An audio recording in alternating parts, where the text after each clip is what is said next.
Hi all, അസ്സലാമലൈക്കും. Welcome back to Silnas kitchen. ഇന്നത്തെ recipe ഭയങ്കര സിമ്പിളായിട്ടുള്ള നല്ലൊരു വെറൈറ്റി ടേസ്റ്റി ആയിട്ടുള്ള അടിപൊളി ഈവനിങ് സ്നാക്സിൻ്റെ റെസിപ്പിയാണ്. കുട്ടികൾക്കും വലിയവർക്കും എല്ലാവർക്കും ഇഷ്ടാവുന്ന ഒരു അടിപൊളി ഐറ്റമാണ്.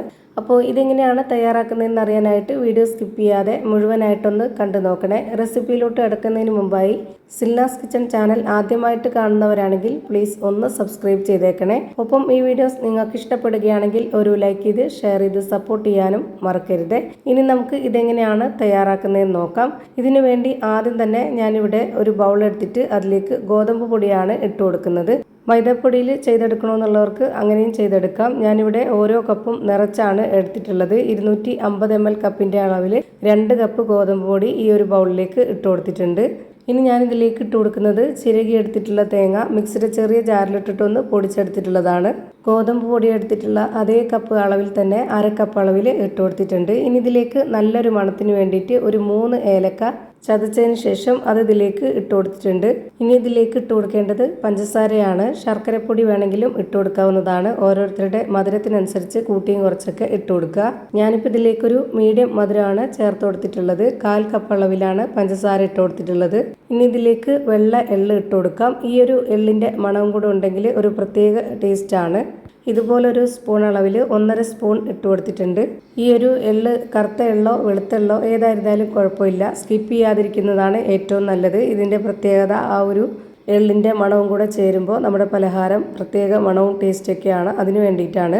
ഇനി ഇതിലേക്ക് ആ ഒരു മധുരത്തിനെ ബാലൻസ് ചെയ്യാനായിട്ടുള്ള ഒരു നുള്ളു ഉപ്പും കൂടെ ഇട്ട് കൊടുത്തതിന് ശേഷം ഇത് കുഴച്ചെടുക്കാൻ ആവശ്യത്തിനുള്ള വെള്ളം ഒഴിച്ചു കൊടുക്കുന്നുണ്ട്. 250 ml കപ്പിൻ്റെ അളവിൽ ഒരു 1/4 കപ്പ് വെള്ളമാണ് ഒഴിച്ചു കൊടുത്തിട്ടുള്ളത്. ആ ഒരു വെള്ളം തന്നെ കറക്റ്റ് ആയിട്ടുണ്ട്. ഇത് നന്നായിട്ട് കുഴച്ചെടുക്കണം. ചപ്പാത്തിക്കൊക്കെ കുഴച്ചെടുക്കുന്ന അത്രയും മാവ് സോഫ്റ്റായിട്ട് കുഴച്ചെടുക്കേണ്ട ആവശ്യമില്ല. കുറച്ചൊന്ന് ടൈറ്റായിട്ട് വേണം. അപ്പോൾ ഞാനിതാ കുറച്ചൊന്ന് ടൈറ്റായിട്ട് ഈ ഒരു മാവ് നല്ല രീതിയിൽ കുഴച്ചെടുത്തിട്ടുണ്ട്. ഇനി ഇതിൽ നിന്ന് പകുതിയാക്കി എടുക്കുന്നുണ്ട്.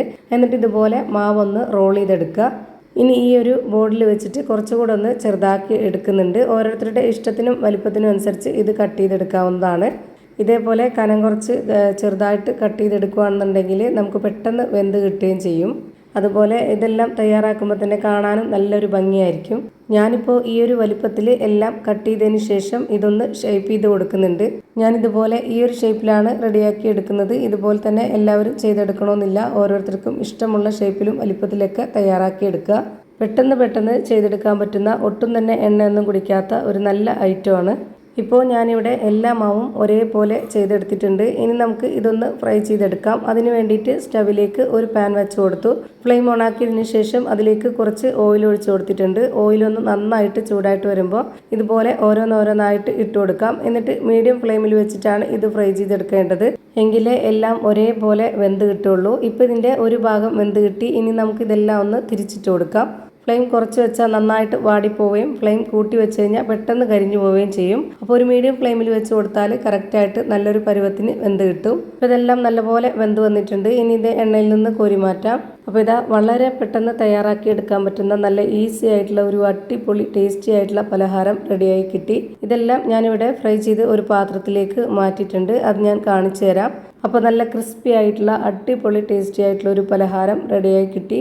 ഇടയ്ക്കൊക്കെ നമ്മുടെ കുട്ടികൾക്ക് ഇതുപോലൊന്ന് ഉണ്ടാക്കി കൊടുക്കുക, എല്ലാവർക്കും ഇഷ്ടമാവും. അപ്പോൾ ഇത്രയേ ഉള്ളൂ ഇന്നത്തെ വീഡിയോ ഇഷ്ടമായാൽ ലൈക്ക് ചെയ്യാനും കമൻറ്റ് ചെയ്യാനും ഷെയർ ചെയ്യാനും മറക്കരുത്. അതുപോലെ തന്നെ ഞാനിടുന്ന പുതിയ വീഡിയോസ് നോട്ടിഫിക്കേഷനായിട്ട് കിട്ടുന്നതിന് വേണ്ടി സബ്സ്ക്രൈബ് ചെയ്ത് ബെല്ലൈക്കൺ അമർത്തി അതിൽ ഓൾ എന്ന ഓപ്ഷൻ എനേബിൾ ചെയ്ത് കൊടുക്കാനും മറക്കരുത്. പുതിയൊരു വീഡിയോയുമായി വീണ്ടും വരും. Thank you for watching.